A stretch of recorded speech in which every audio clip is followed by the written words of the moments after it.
Don't let some of these politicians go around saying, because I'm telling you, these countries are calling us up, kissing my They are dying to make a deal. Please, sir, make a deal. I'll do anything, sir. The happiest people in the world would be China. They wouldn't be paying 104%. I tell you, they'd be paying no percent. We'd be paying them 104%. $1 trillion, that's what China is reporting as its trade surplus tonight with the United States. That is a first that it's ever been so big. It tops anything before Trump's massive trade war and his promises to make China pay for it.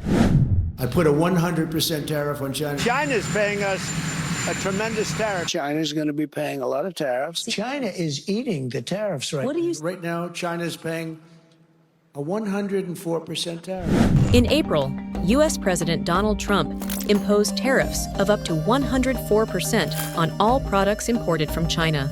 Beijing did not leave this move unanswered, however. 仍在对中国滥施关税，一味地进行极限施压，对这种霸道霸凌行径，中方坚决反对。美方如果真的想通过对话谈判解决问题，就应该拿出平等、尊重、互惠的态度。如果美方置两国和国际社会的利益， The future of the global economy may well be shaped by the tense competition between these two giants. For years, the world has been watching the wrong scoreboard. While headlines focus on elections, tariffs, and flashpoints, a quieter contest has been unfolding underneath it all, one measured not in months but in decades. China didn't rush this race, it planned for it, and while the United States reacted crisis by crisis, China kept building roads, ports, supply chains, alliances, and leverage piece by piece. This isn't about who's winning today, it's about who designed the game to win tomorrow. And why stopping it may no longer be possible. The biggest mistake people make when judging global power is assuming it moves fast. It doesn't. Power accumulates quietly, often invisibly, until one day the shift feels sudden, and by the time it becomes obvious, it's usually too late to reverse. That's what makes this moment dangerous and misunderstood. The United States and China are not competing on the same timeline. For decades, U.S. strategy has been shaped by short political cycles, 4-year terms, mid-term elections, quarterly earnings reports, immediate results. Policies are designed to show impact quickly, even if the long-term consequences are unclear. China operates differently. Instead of asking, what wins the next election? The guiding question has been, what shapes the next generation? This difference in time horizon explains almost everything that has happened since. China did not try to outmuscle the U.S. militarily head-on. It did not attempt sudden economic domination. Instead, it focused on something far more durable: structural positioning, ports before fleets, supply chains before sanctions, infrastructure before influence. While global attention was fixed on wars, recessions, and political drama, China was investing in the plumbing of the global economy, the systems everyone else depends on but rarely controls. This approach didn't produce dramatic headlines. That was the point. Take trade routes. Rather than relying on existing Western-dominated choke points, China worked to diversify access, over land, over sea, through partnerships rather than conquest, rail lines linking continents, ports in strategic locations, logistics hubs that quietly shortened supply chains. Each individual project looked harmless. Together, they reshaped global flow. This wasn't about replacing the U.S. overnight. It was about ensuring that when pressure came, tariffs, sanctions, instability, alternatives already existed, and pressure did come. Trade conflicts, export controls, and geopolitical tension were meant to force China into economic vulnerability. Instead, they accelerated a long-running adjustment. Companies adapted, supply chains diversified, new partners emerged, old dependencies weakened. The response wasn't panic. It was absorption. This is where the idea of the long game matters most. Short-term strategies aim to create pain quickly, assuming that pressure will produce immediate concessions. Long-term strategies assume pressure is inevitable and design systems that survive it. One approach looks decisive, the other looks boring, but boring wins over time. Nowhere is this clearer than in how China approached the developing world. Instead of demanding alignment, it offered participation, not ideological loyalty, but transactional opportunity. Infrastructure, financing, trade access, manufacturing capacity, long-term contracts. Again, none of this looked revolutionary in isolation, but collectively, it rewired incentives. Countries that once had limited options suddenly had alternatives, not perfect ones, not risk-free ones, but choices. choice is power. As these networks expanded, influence followed naturally not through speeches or military bases, but through dependence created by everyday economic activity. Meanwhile, the U.S. remained focused on enforcement, sanctions, tariffs, restrictions, containment. Those tools work best when your position is uncontested. They work far less well once parallel systems exist. That's the part many analysts missed. The goal wasn't to overthrow the existing order, it was to outgrow dependence on it. By the time the United States recognized this shift, much of the groundwork was already laid. Infrastructure doesn't disappear when policies change. Supply chains don't snap back overnight.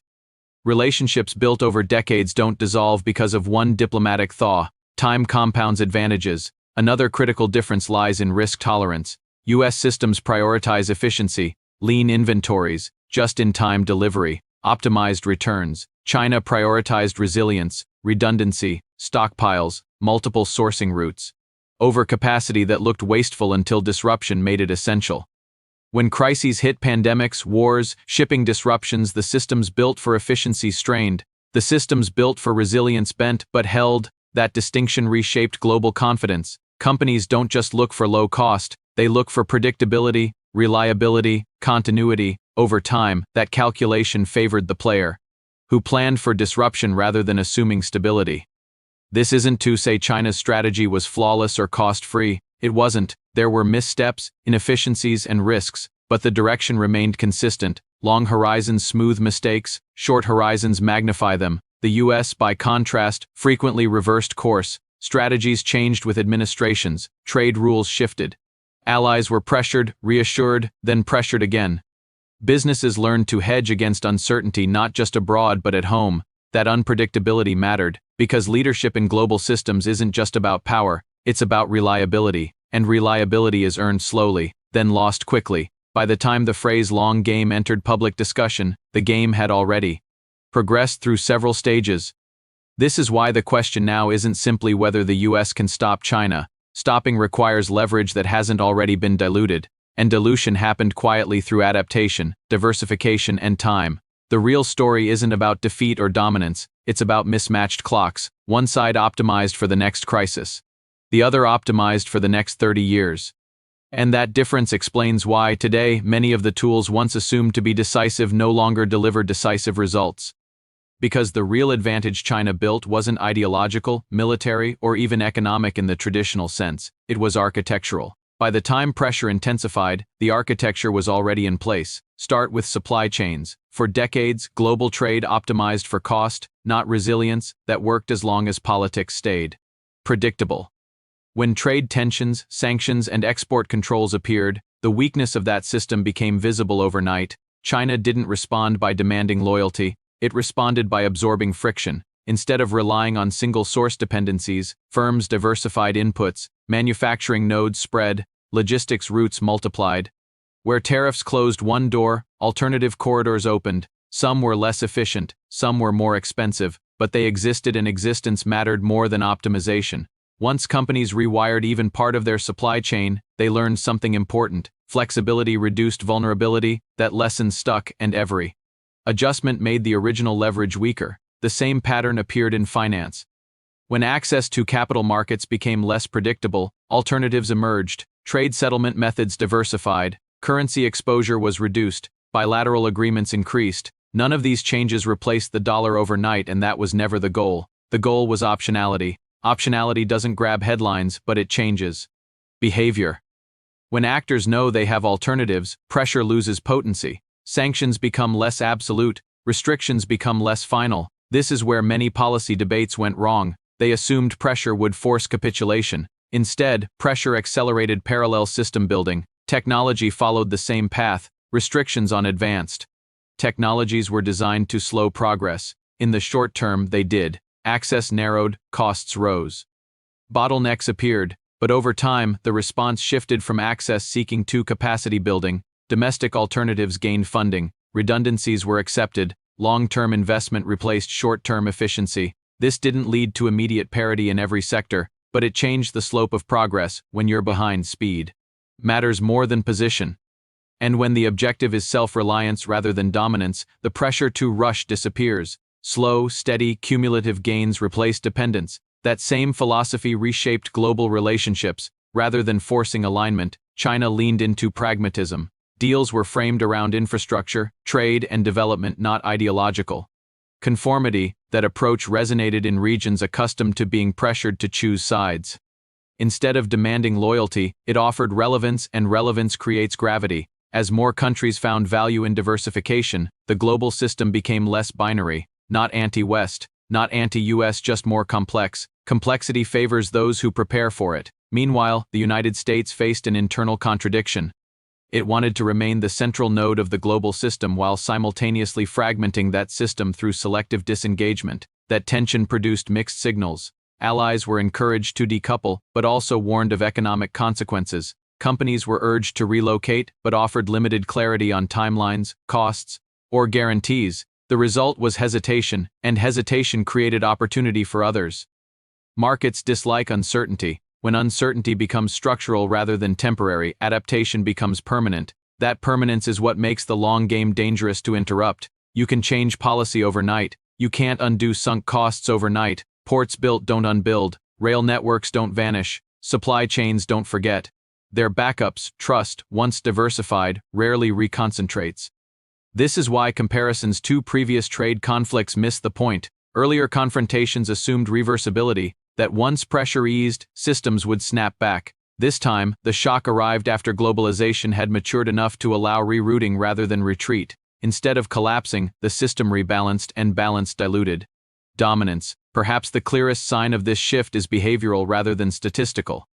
Companies now plan for geopolitical risk as a baseline assumption. Governments design policy knowing leverage has limits. Emerging economies negotiate from positions that would have been unimaginable 2 decades ago. This doesn't mean one power replaced another. It means the rules of influence changed. Influence used to come from control.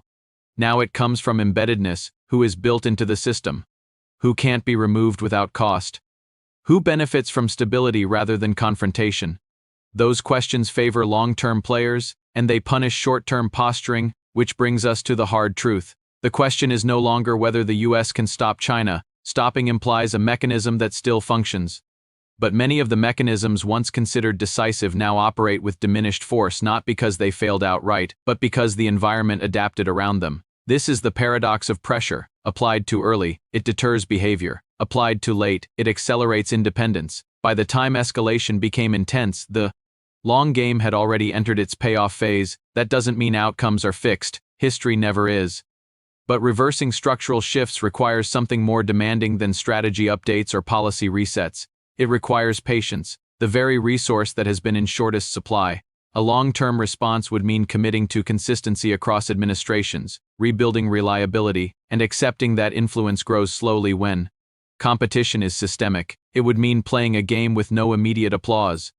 Whether that's politically feasible is an open question, and that's where this story ultimately leads. Because the most significant outcome of the long game may not be who wins but whether future global power is defined by dominance, balance, or fragmentation. China prepared for a world where pressure exists, the United States assumed pressure would be decisive.